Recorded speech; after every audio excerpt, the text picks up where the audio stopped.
Hello, everybody, and welcome to another day of Live at the Waterhole. My name is Taylor McCurdy, and I'll be the voice that you'll be hearing for the next 2.5 hours.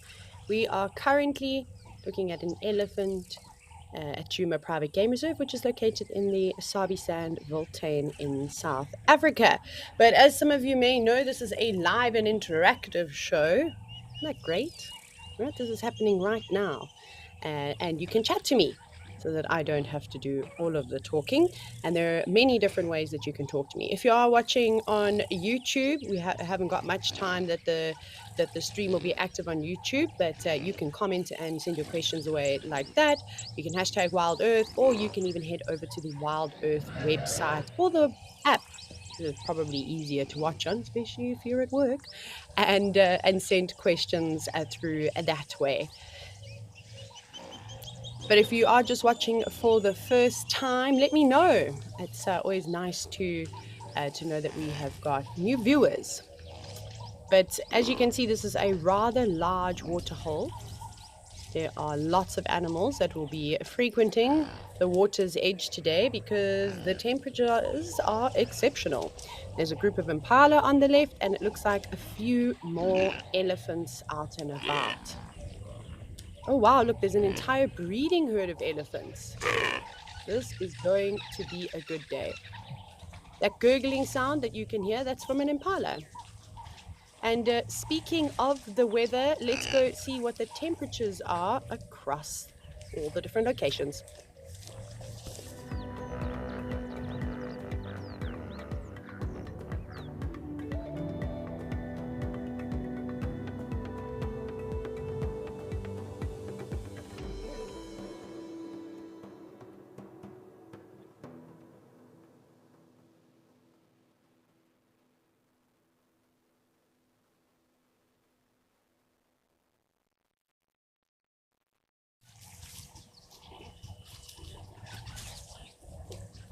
So we're back. As you can see, in the Sabi Sand, the temperatures are going to be scorching. I'm even sitting at home, sweating, envious of the elephants, because I also have load shedding at the moment, so no fans for me to try and keep cool.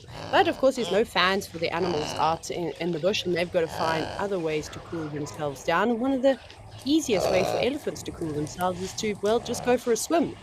Use their trunks to siphon up water and to spray them all over their bodies. We probably won't be seeing the impala going in for a swim, though. They don't typically like water unless they absolutely have to. No, elephants, stick around. They're moving away too quickly. I was hoping they'd spend a bit more time here. But what they could be doing, we'll see, there's a pan to the left, and sometimes there is water that's pumped into it. Maybe they're going to go and have a drink there.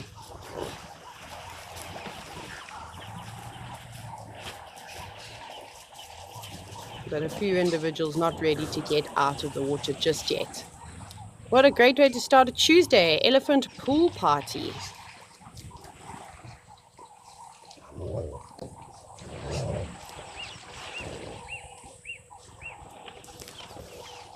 Nice to hear the splashing of the water, the birds in the background. I think that this is just going to be the start of a really good waterhole show. Wow, that was a big trunk full of water and looked like some mud too.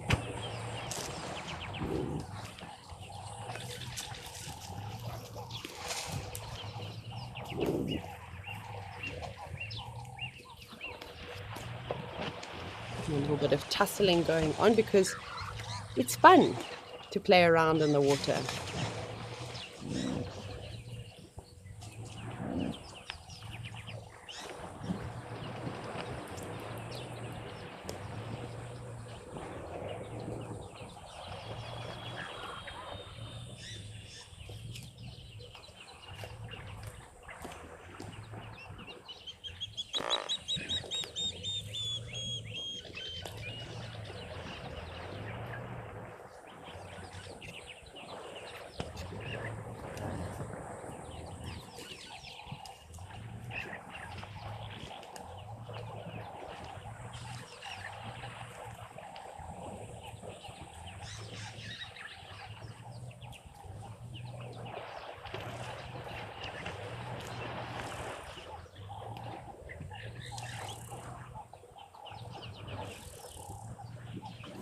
So they didn't go and drink from the small pan, they just moved further across the waterhole.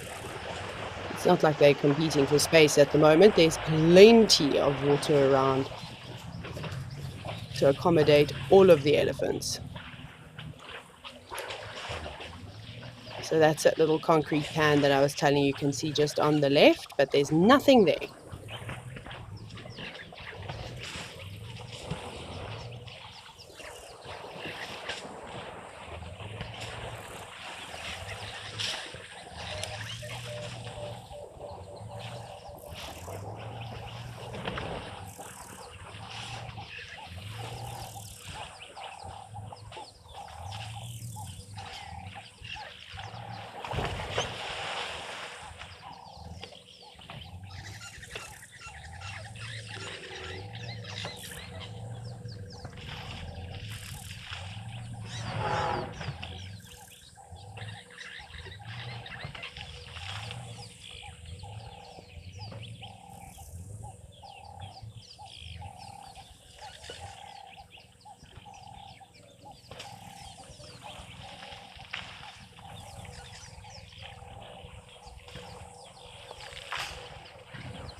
Hickory dickory dock, the kids ran to the spot. The clock struck 4, the kids sat down, hickory dickory dock. Our kids safaris bring interactive entertainment and learning to the future protectors of our world for 1 hour every weekday during our safari drives. Watch it live on your nearest device. Don't miss out on the fun. WildEarth, it's in your nature.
Oh, and the beautiful sound of an emerald spotted wood dove calling in the background. Quite an eerie call. Toot, toot, toot, toot, toot, toot, toot. I'm not very good at bird calls, as I'm sure some of you might know by now. But I haven't even had one question or one comment just yet, so I'm going to have a quick look at YouTube. I see Richard Graham, you've joined us this morning. And Sanjeev, you're here. Hello, everybody. Maria, you're also on board. Wally, Michael, there's a couple of you, so I'm going to go through some of your questions now. Maria, you've actually asked, how many elephants are there in Juma? So, Maria, I'm not sure if you know this, but the Sabi Sand Wildtuin, which is where Juma Private Game Reserve is located, it is part of a greater ecosystem.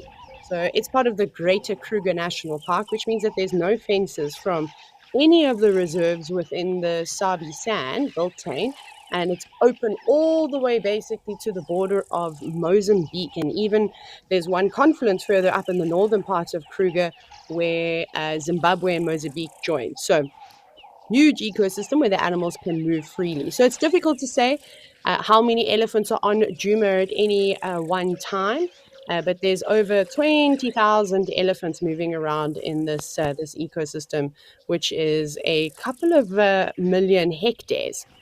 It's enormous.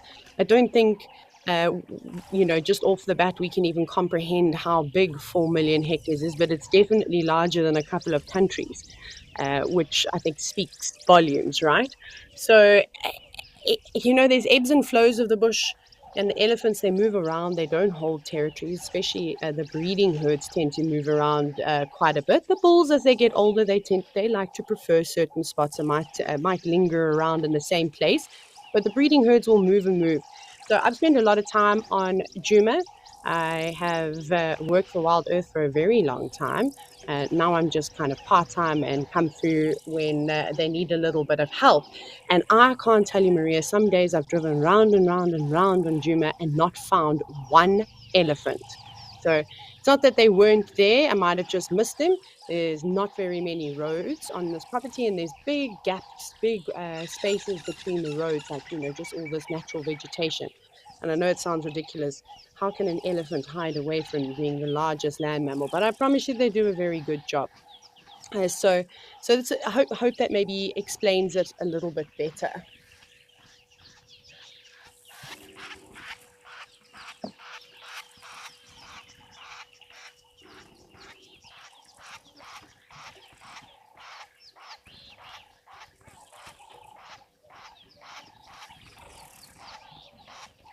Catherine, hello. You said you love to watch elephants. It's always so calming. I don't think anyone would disagree with you.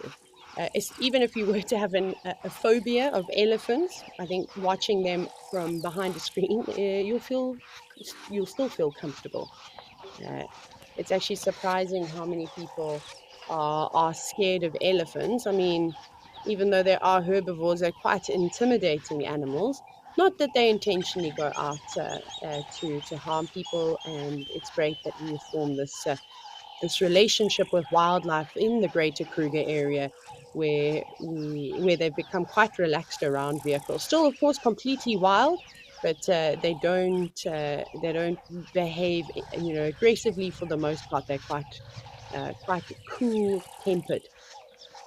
But there's a big matriarch up in the front on the right. She's leading some of the elephants away, where they will maybe head into the drainage system. So that's these depressions where water would have once flown regularly to river systems, so almost like tributaries, but they've dried up for the most part.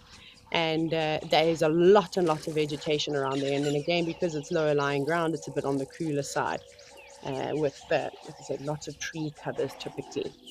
But just stopping for one more drink to quench their thirst. But they could quite easily drink multiple times, especially on these very hot days, and there's no shortage of water. Oh, look at the birds. Those two birds that you can see just above the elephant's back, those are water thickneys. Quite a large bird. They don't look very big from this angle. They've got long legs, but they are predominantly nocturnal. So just keeping cool in the shade and out of the way. Sometimes they'll go out and feed, but you normally see them more active once the sun has gone down. And they love this spot. In fact, every single day you can find the water thickneys in that pocket of trees.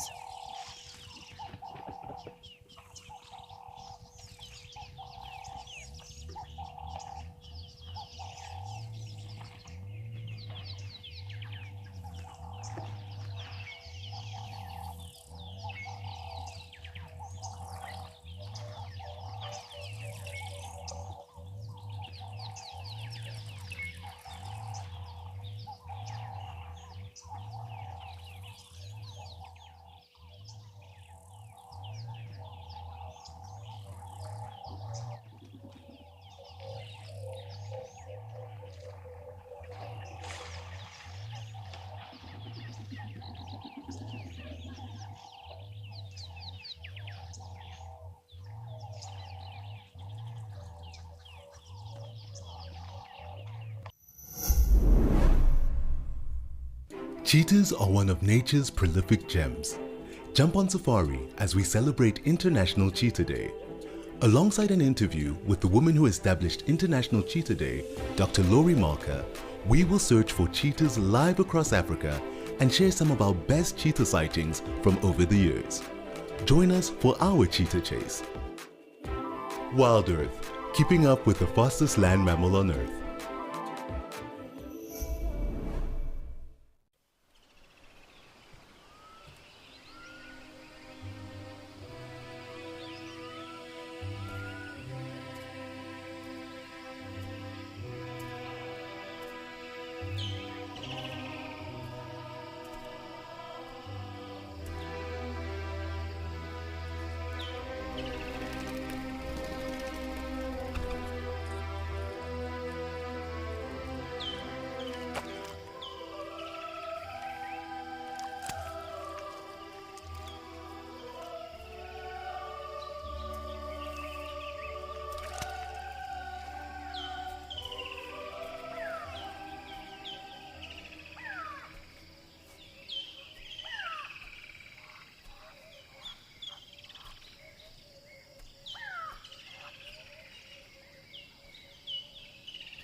So, as you saw there's a blacksmith lapwing that's concealing itself in the grass with a giant close by. Now, unfortunately, there's a lot of collateral damage out in the bush. I mean, elephants don't always acknowledge the small things on the ground and will accidentally step on tortoises and not always birds, but definitely bird chicks and eggs. But they're not doing it intentionally. It's just one of those things, sadly.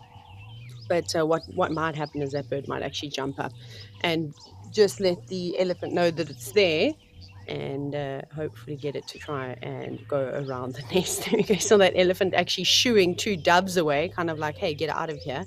I'm walking in this particular path, and it takes Oh gosh, it takes quite a bit of effort to encourage an elephant to change its path. And I know this very well because when I was much younger, I had an encounter in the Kruger National Park. Now, I was little, and when you're little, you obviously don't like to listen to your parents. I think that's universal when it comes to children. And we were sitting in a huge waterhole, and there was no one else around us, and I couldn't see, and I was crying and just annoying everybody else in the car. So I sat on the edge of the window. Please don't do this. You're not allowed to vacate your vehicle at no, like not at what am I trying to say? You can't get out of your car unless it's a designated area. And you're obviously not allowed to lean out of the windows of your car or the sunroof. But I didn't listen. I just did what I want. So I was sitting there very quietly using binoculars. And the next minute, I heard this trumpet. It was deafening. I jumped in the car, smacked my head on the sort of door frame. Serves me right because I shouldn't have been doing that. And there was an enormous elephant bull, and there was all the space in the world. When I say there must have been about 100 meters between us and the water's edge, and all the space around us, it was a huge, big open area. And this elephant decided, I'm going to walk the path that I walk all the time. And it's not like there was any vegetation or anything obstructing his way. And he's like, well, because you're parked there, I'm going to ask you to move. And the way that he asked us to move was because he trumpeted, because none of us heard him coming. We were all fixated on the crocodiles and the hippos, and there were other elephants playing at the water's edge. Some were drinking. So that was quite a scary experience for me when I was younger. A valuable lesson, of course, in following the rules, and why you don't, sit outside of the vehicle, stick your arms and legs out. So that was a fun time, an experience that I've never ever forgotten. There were a couple of other questions. Lincoln, I see you've asked, at what age does an elephant calf learn to drink by using their trunk? So it's so funny, Lincoln. I don't know if you've ever seen a relatively young elephant, an elephant that's less than a month old. What you'll notice is how short that trunk is. It doesn't even stretch down and touch the ground. And thankfully, this happens because otherwise they just step on it all the time and trip and fall because they're so uncoordinated for the first little bit of their life as they learn and how to use all their limbs and their trunk and start to develop and strengthen the muscles. So they will try though. They'll go to the water. You'll see them copying the adults, but not really drinking much water at all. They're not going to be able to really control and hold the water in their trunks like the adults do before squirting it back in their mouth. But they still try. Like practice makes perfect. So I don't think that there's necessarily a set age because just as we see in people, some people are quicker learners. Some babies walk and stand up quicker than others, and others learn to talk before, whatever the case is. You know what I mean? There's always exceptions. But after about 2 or 3 months, they have better control of their trunks, but they really only have full use at about a year old. So just somewhere around there.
Frana, you've said hot, hot, hot. Hopefully, this means animals will be hydrating. Absolutely. We're off to a great start this morning with Live at the Waterhole with plenty of elephants around. There was even a group of impala.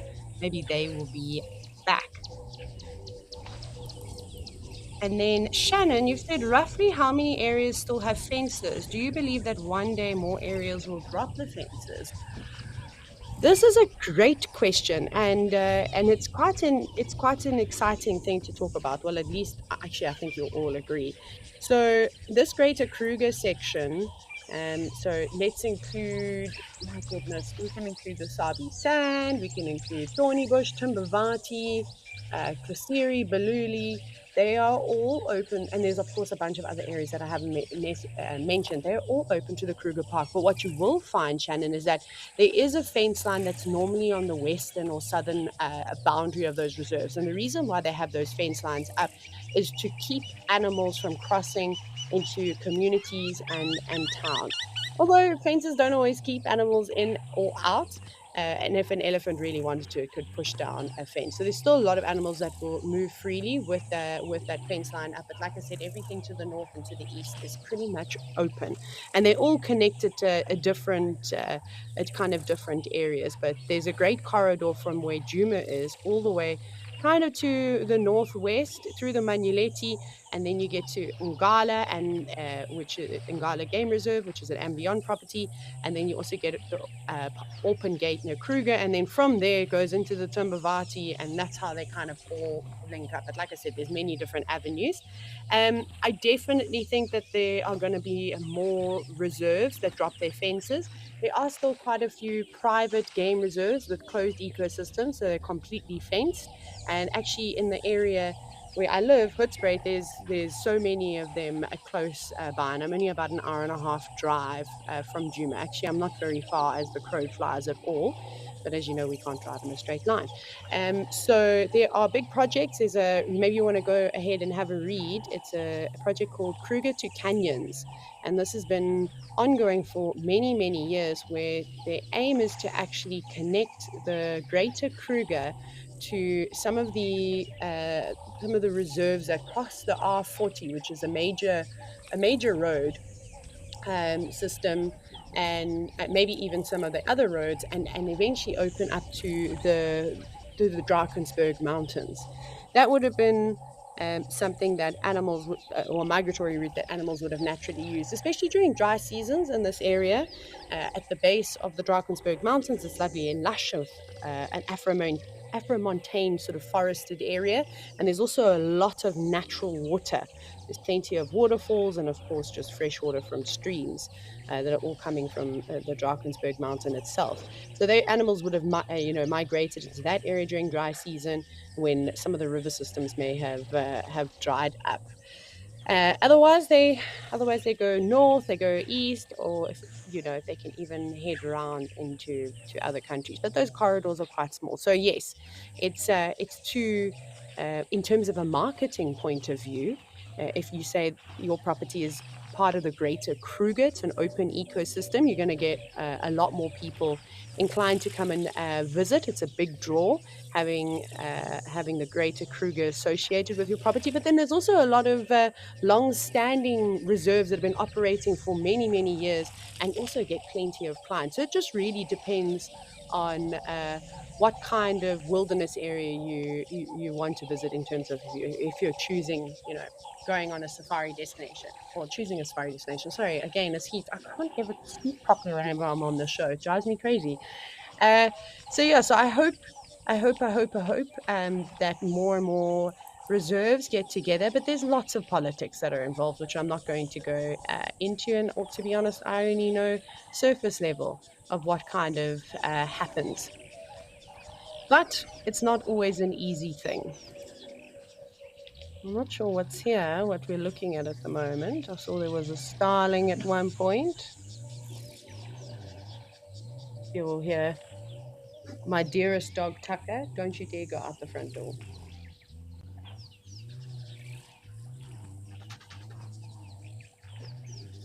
There were some warthogs that he has seen. They're just passing the front door, which I've left open. Yeah, so I'm not sure what's up here. Maybe we can have a look at the elephants again.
There we go. Some more elephants slowly making their way down. So Djuma is popular with the gentle giants today, which is awesome. So Shirley, you've actually asked, is the matriarch always the largest elephant in the herd? I thought I was going to sneeze for a second, but let's see how long it lasts. So not necessarily. So typically the matriarch is the oldest, most mature female within a breeding herd. However, it has been recorded in a couple of instances where something has happened to the matriarch, and then the next oldest elephant or the next experienced elephant will come on board. So they're not always the oldest. And then in other cases where there are much larger females within the group, but maybe more experience, like I said, rather than being the largest in size. So it just depends. But for the most part, you could say that the matriarch is the biggest. And there are some enormous female elephants in the Greater Kruger. And then Ursula, you said how amazing to spend time with this herd in Djuma. It is, and we've seen multiple herds now. It hasn't actually been the same group. So the breeding herds within the Sabi Sand don't typically get very big. I find that they're smaller pockets, anywhere between, oh gosh, sometimes 5 and 15 individuals, a little bit larger every now and then, but not enormous groups. In some other places I've seen, 30 or 40 elephants, even a bit more, all moving around together. Again, there could be different family groups that have just joined up temporarily, or it might just be a big herd. But it's something that I have mentioned before, so sorry if you've heard this. Oh man, it makes me so sad that we don't get the, thousands, tens of thousands of elephants all moving together, migrating from the west coast of Africa to the east coast. That would have been quite something to see. But who knows? Maybe in the future, if we can preserve all these wild spaces, we'll be lucky enough to witness something along those lines once again.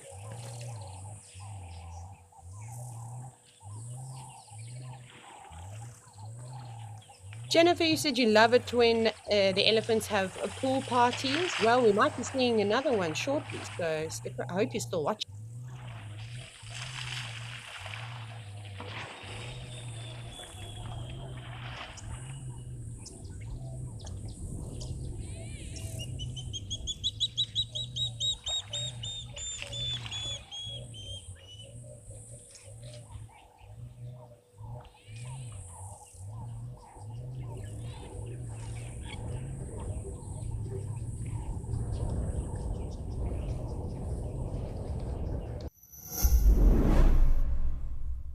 It's a festive Wilderland. Come along as we go in search for various festive wild animals for the 12 days of Christmas. From honking geese and roaring lions to hooting owls and leaping leopards. Tune in on your nearest device and join the festive fun. Watch the live show from the 14th to the 25th of December. Don't miss out. Embrace the festive season with WildEarth.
So, Lala, you've mentioned you don't think that African elephants are as aggressive like the Asian elephants. So, I've obviously spent more time with African elephants in different areas within Africa, but I did spend a couple of months in Sri Lanka training guides, and in Yala National Park, I got to see a couple of breeding herds of elephants. But I spent more time with elephants in Wulapatu National Park, and I found them to be also quite relaxed, and I didn't seem to have any issues with them. I only had one interesting encounter, which was with the elephant bull that was in Mas, and we'd come around the corner, and we saw him, and he was kind of doing that walk with a bit of swagger coming in our direction. So we just reversed slowly just to give him some space because the roads are quite narrow. And then there were a bunch of other cars that started coming in from behind us and blocking us, which we very kindly asked, can you please move? If you want to go in front of us, go for it, because I don't want to be stuck in front of an elephant bull that's in Musk that's clearly unhappy. And so we managed to navigate around all the other cars and get out of the sighting. But we did hear trumpeting, and then we saw lots of dust as those vehicles were then chased. So it's super important to read their behavior. So I don't know. I mean, African elephants and Asian elephants can be aggressive. It just depends on the situation. So, you will typically see them unhappy when they are interacting with people, especially around communities, but not always the case. Like they'll come in and they can be uh, quite content, but if they go in and raid the crops, then the reaction from people in the community, the farmers, is not going to be a positive one. And then the elephants will basically, with whatever tone and aggression they're treated with, they'll then react accordingly. And that happens all over Africa, as well as in India and Sri Lanka. That you see that happening quite a bit. Oh, I wonder what that young elephant was chasing. You hear a little bit of trumpeting.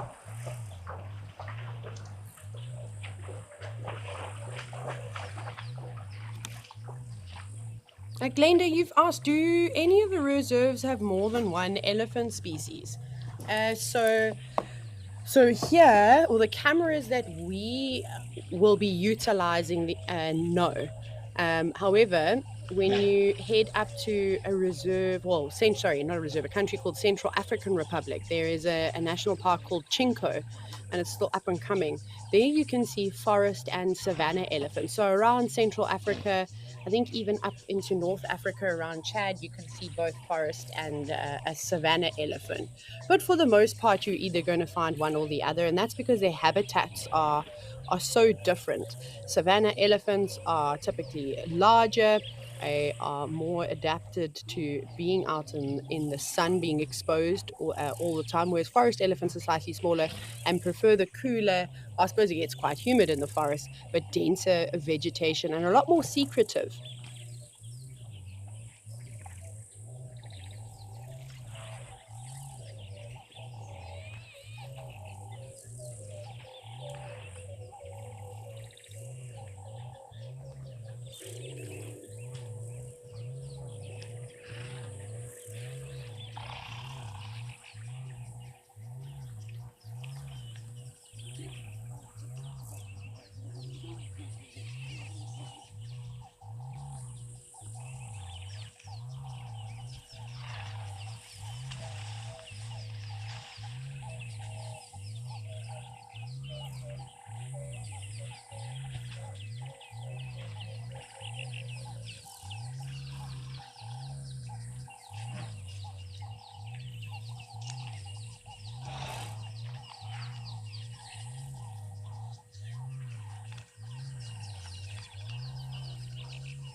All the elephants seem to be doing the same thing, gravitating towards that big shady spot.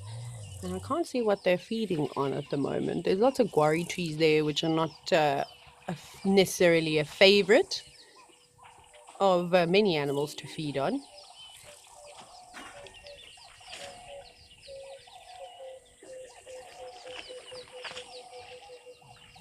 We're all just lingering around the waterhole.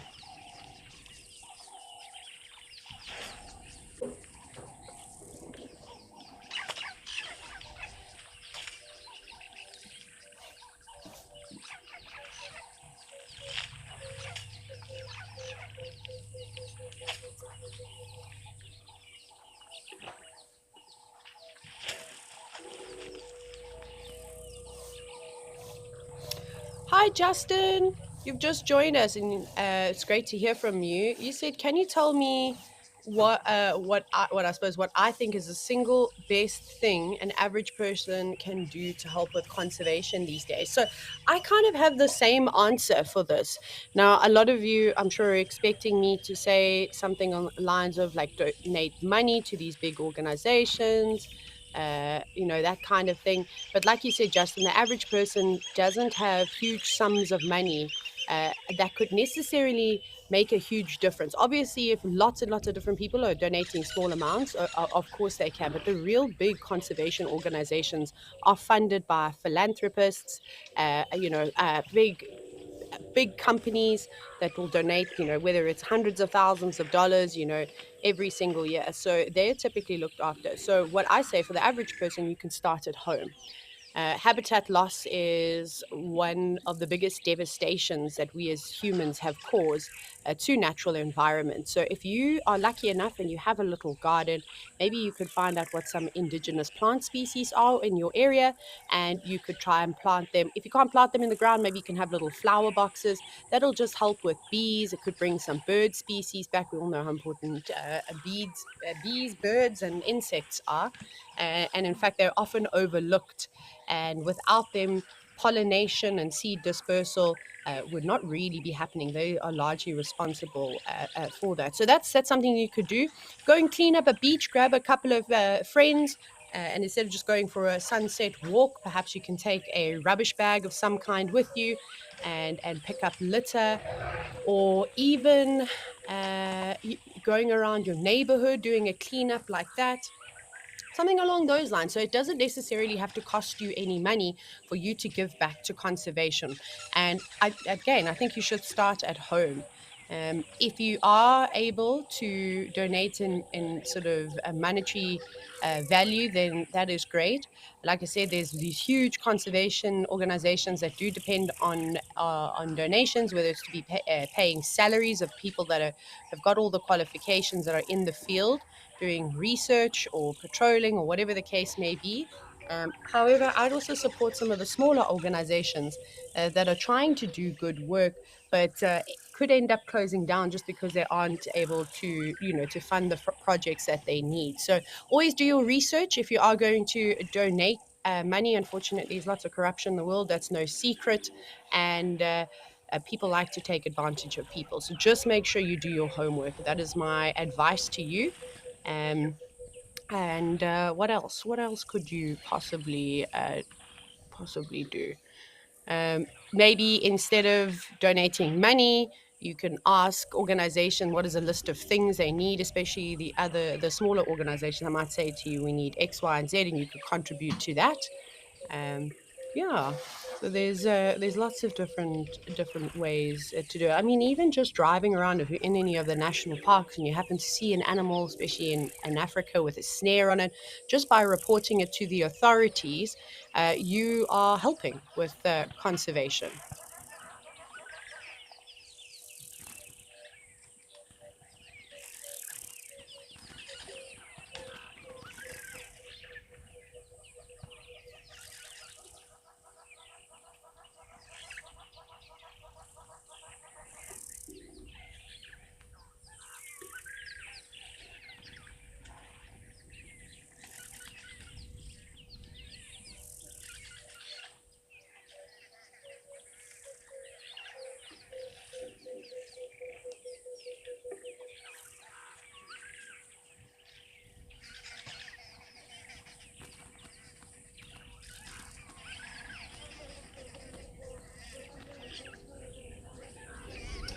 You'll have to be patient and wait for some more animals to come down to the water's edge. I'm sure when we visit some of the other cameras a little bit later, we'll see some more some more elephants too. But there's lots of birds hopping around, lots of Burchell's starlings. There's even an Inyala now out and about.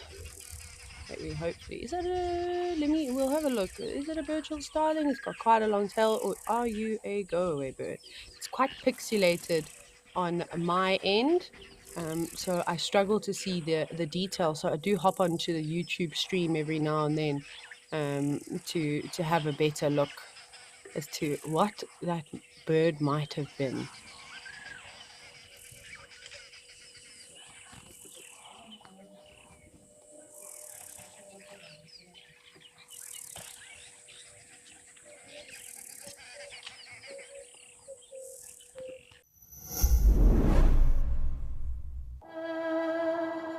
Welcome to Destination Safaris, WildEarth's travel show.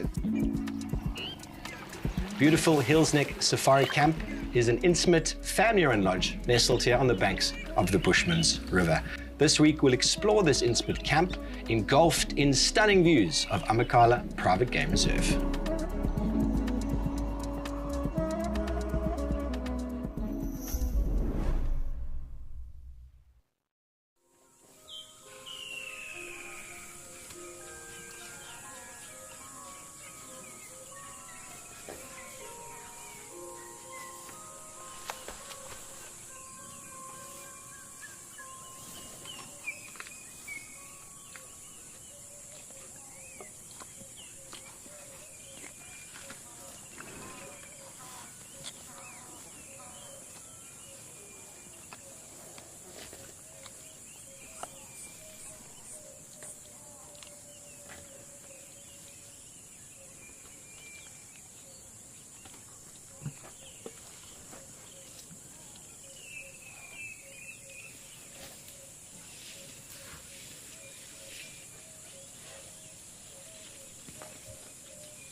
Oh, there we go.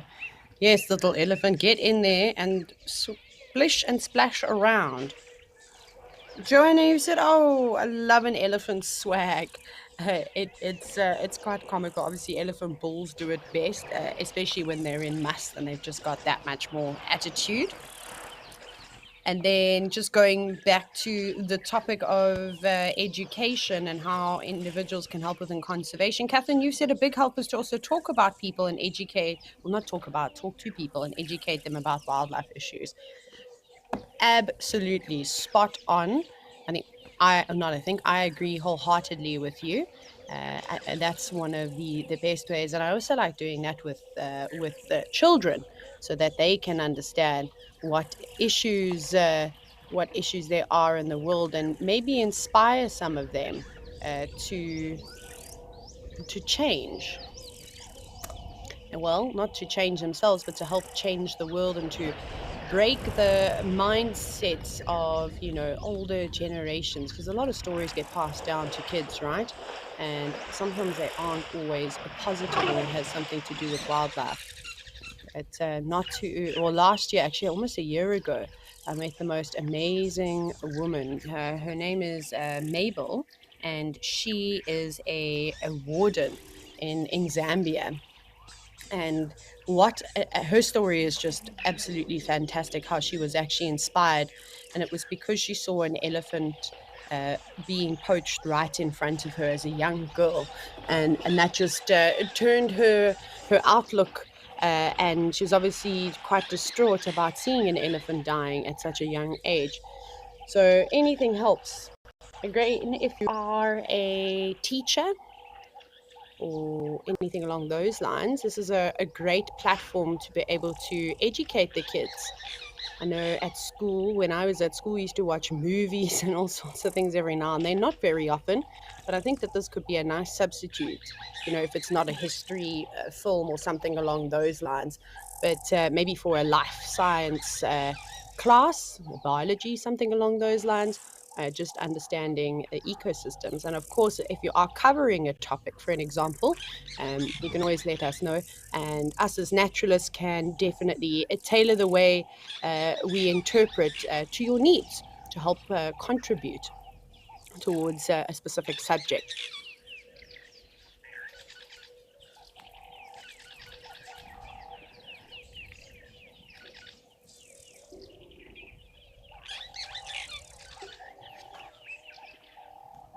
And this young elephant was that one that was splashing about. I think if I was an elephant and a young elephant, I would be permanently lost from my herd, because I just want to spend all day around the water's edge. In fact, I did that yesterday. I spent a lot of time in the swimming pool. Didn't have a mud bath though, as you can imagine.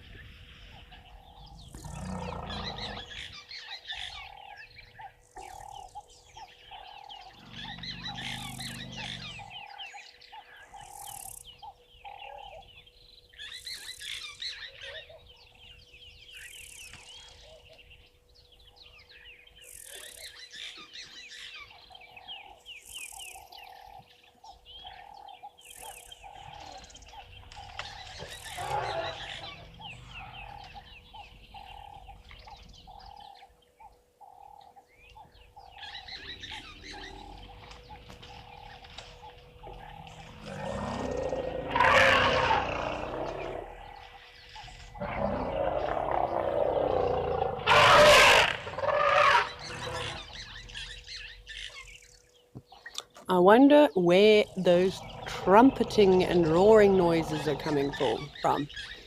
Sounds like some unhappy elephants.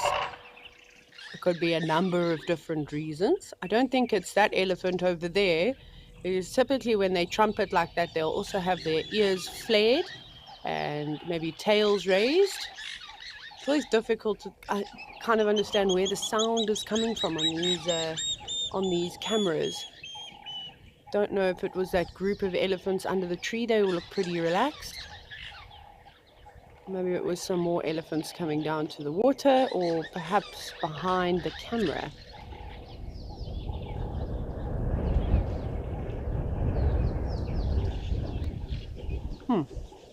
It shall remain a mystery.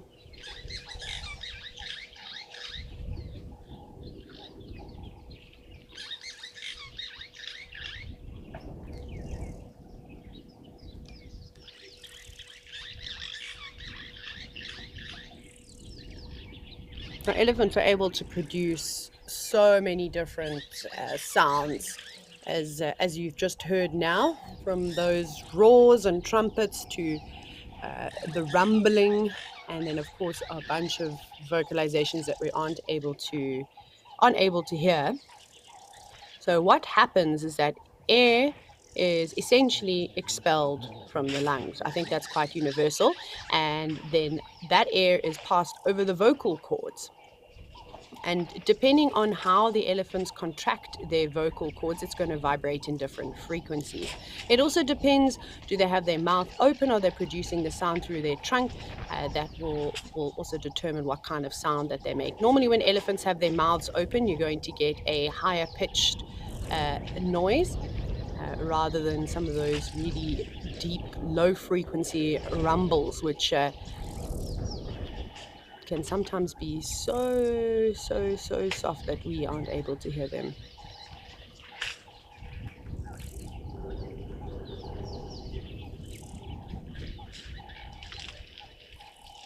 And trumpeting doesn't always mean unhappy sounds. It also can be that they are excited. When you have a greeting ceremony, maybe we'll get one of those today, that could be quite interesting to see, then that they are typically quite vocal.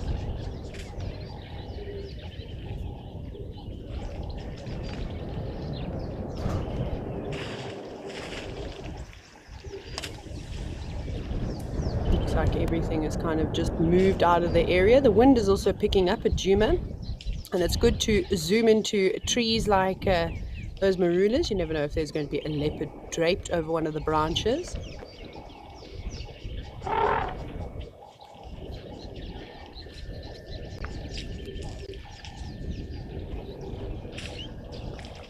And Gina Booth asked, how far can this camera pick up sound? Oh my goodness. It's quite a sensitive speaker, but I think that's actually a question for the tech team. I am not very well versed in the kind of technology. I also don't know exactly what mic is on there. It's an ambient mic of some kind, but I don't know if it's able to pick up 360-degree view. Is it just a 180 or 90-degree, not field of view, that it will be able to be picking up sounds. So it just depends. But we very often hear lions roaring from far away and leopards sawing. So maybe, I don't know if Marcel is in the studio today or if he's actually watching. Perhaps he'll be able to whisper to me those sort of specs of the ambient mic. Jenna, you've said, have you ever seen an elephant display unusual or odd behavior? When I was younger, I definitely used to watch elephants and think, what on earth are they doing? But as I've got older and more experienced and reading a lot of articles, I always talk about this, a great website is called Elephant Voices. My goodness, the in-depth research that is being done there has definitely helped me. Not only do they have audio clips so you can understand the communication and what different sounds mean, but they also have a lot of video clips of different types of behavior. So I will give you an example of some strange behavior, Jenna. It actually happened a couple of years ago while I was at Pridelands, which is one of the other locations where we host the live safari, sunrise and sunset safaris. And it was this young female elephant who I affectionately named Susan. That's obviously not her official name. Not all elephants have names. Typically the big bulls or any elephants that are collared would get identification names. For the most part, we don't name them because they are wild animals. And I used to see her every single day, which was unusual. But just a quick short story, that's because Pridelands used to have a fence around it. And for 60 years, it didn't see any elephants. So you can imagine when those fences were dropped, the elephants all flocked there because the vegetation was so lush and untouched. So the same herds of elephants would stick around. And this cow was really funny. We had a strange relationship. And I don't want to sound like one of those people because I'm definitely not an elephant whisperer or anything of that kind, right? But she just seemed to pay me a lot of attention. I would arrive in a sighting and the herd would be a distance away. And it's like she knew this, my scent, maybe the sound, the specific sound of the vehicle that I was driving because I drove the same vehicle all the time. And she would come out of her way and she'd come over to me. And then she'd perform behavior that if an elephant cow displayed this, I would get out of there very quickly. But it was more playful. So she would shake her head, she'd tip her head to the sky, she'd drop down on her knees, she'd tuss the ground. Sometimes she would even lie flat and flail around a bit, but right next to the vehicle. Then she'd get up and she'd come and stand right next to me with her trunk relaxed on the ground and her eyes closed and have a siesta. So I just thought all that behavior, which is typically, behavior showing that she's not happy with the situation, but she kept coming back all the time. And it was a handful of times where I probably had to reprimand and shout and bang the side of the car because she'd want to try and touch the vehicle. And I'm not sure where she learned that behavior, but I was trying to desperately curb it because if an elephant starts touching a vehicle all the time, that's only going to end badly for the elephants. But and she was always really interested in the elephant bulls when they'd come around, especially a big bull who was collared. His name was Kumo. Well, his name is Kumo, and I think she was coming into her first estrus cycle, and she just didn't know what to do with all the hormones that were coursing through her veins. So that was quite an interesting experience, and I suppose I'll never know the answer, but that's kind of what I got from it. It was an amazing herd of elephants, but I've not seen Susan in a very, very, very long time, and I'm sure she's roaming around. Who knows? Her herd might even end up in Juma one day. Wouldn't that be a great reunion? Well, if I was there, it would be. Claire, you said, you loved Susan. She was such a character. And you've also mentioned that you think that her and I had a bond of some kind. I mean, it's not like she was tame or anything like that, but we had this, I've never quite felt connected to an elephant like I did to Susan. Strange, right? And sometimes, we form these not relationships in our head, with wild animals, and we start to love them like we'd love our pets.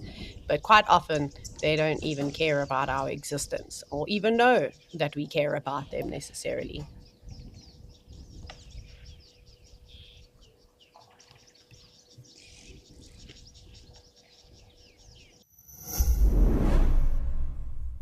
Get ready for a flurry of feathers and beaks. WildEarth is celebrating BirdLife South Africa's 39th Birding Big Day. Join our naturalists on drive as they compete to spot the most bird species across locations during Sunset Safari Live. Don't miss out on the fun. WildEarth, it's in your nature.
seems as though it's all calming down. Maybe we can have another scan around and see what else is happening, or have a look at the thickneys that were just hiding in the tree line. It's nice to see them. We don't always spend too much time with them. Well, at least I don't get a chance to.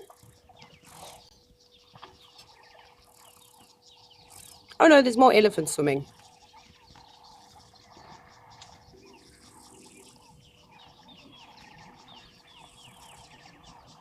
Looks like 2 elephant bulls playing around. Look at them completely submerging themselves. I reckon if an elephant could do a somersault, it probably would.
Hopefully you can hear the splishing and splashing of these elephants.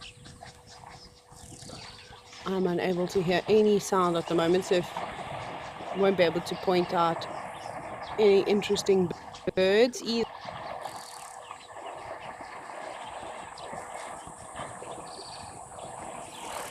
And I'm sure there must be lots of it. And a third elephant coming in to join, because the more the merrier. Oh, there we go. Now I'm able to hear a little bit of splashing.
Riley said, why do I think that elephants love water so much?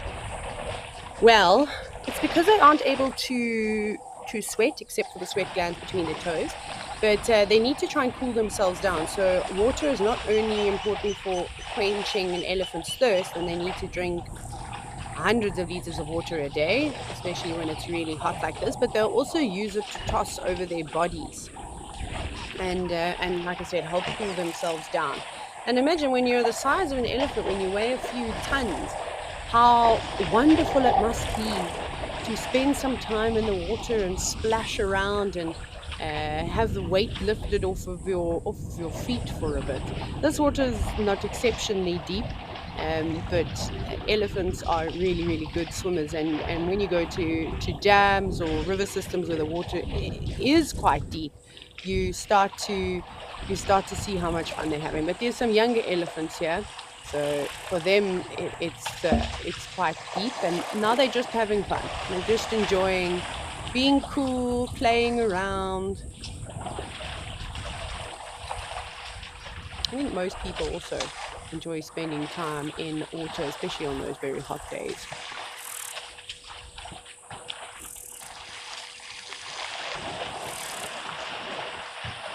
And if there weren't so many crocodiles in this area, we'd probably see more animals swimming like we see at Okokuyo in Namibia.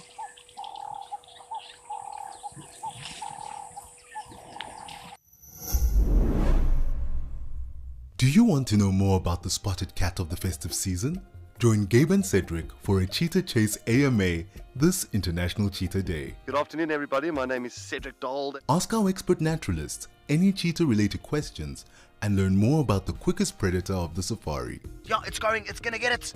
Oh! Watch it live and come along for the fun. Wild Earth, it's in your nature.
For those of you that are watching on YouTube, sadly the stream is going to end at 12 o'clock in 6 minutes or so.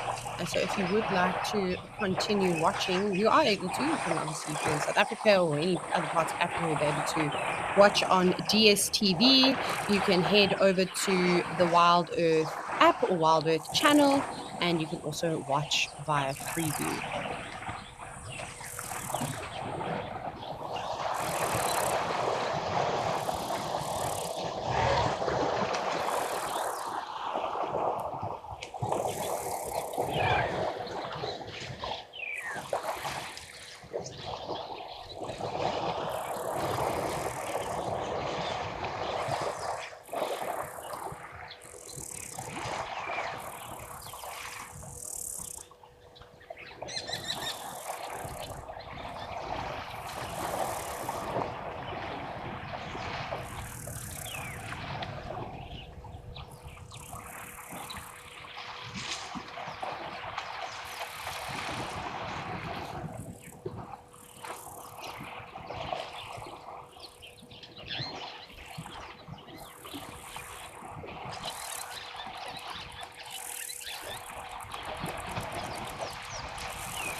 And the elephants continue to have fun. Although it's just one individual on its own now. Everyone else has left the party. I reckon all the dams on Juma will be filled with elephants and other animals. So this is the largest of the three prominent waterholes. There's also one called Treehouse Dam, and then another one. Oh no, sorry, this is not the largest. I don't know why I said that. Buffelshoek Dam is the largest, and then we have Treehouse Dam and also Twin Dam. Sorry, my four big ones. I don't know why I said three for a second. Buffelshoek Dam is enormous, especially with all the rain that was had earlier this year. We're still waiting for the big rains. We've had a few days of good rain, but not anything exceptional just yet. But I suspect with this ongoing heat that the humidity it's just rising at the moment, and the clouds form every single night but tend to then to dissipate. That the big thunderstorm clouds will start coming through soon, and then it's only a matter of time. I'm going to check my weather app once more to see if anything has changed.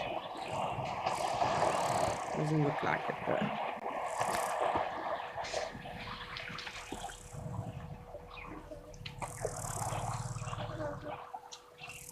It does look like next week Thursday though the temperature drops by about 10 degrees. Still hot though. Still 27, 28 degrees Celsius, but not as extreme as we're enduring at the moment. So there you can see that one elephant, the elephant that's swimming, how it kind of made that high-pitched trumpet sort of roar. And you might have noticed that it had its mouth open.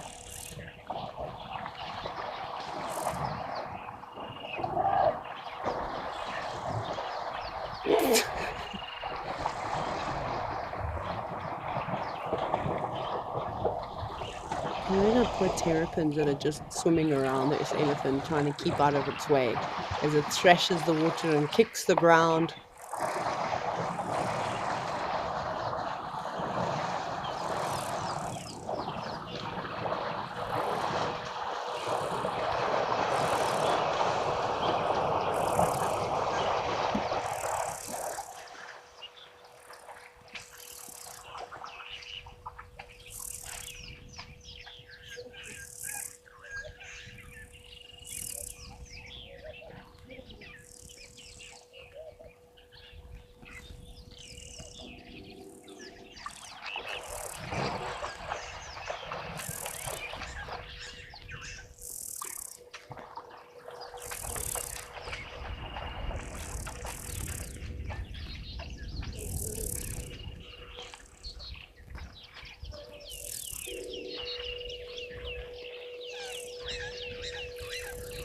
Well, they've picked up the pace. All these little factors that influence the elephant's decision making. Of course, the boys are going to have a bit of a tussle.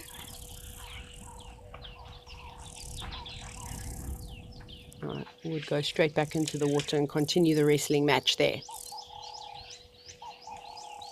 But we are going to be heading over to some of the AfriCam cameras. They'll be starting in just a moment, so how exciting.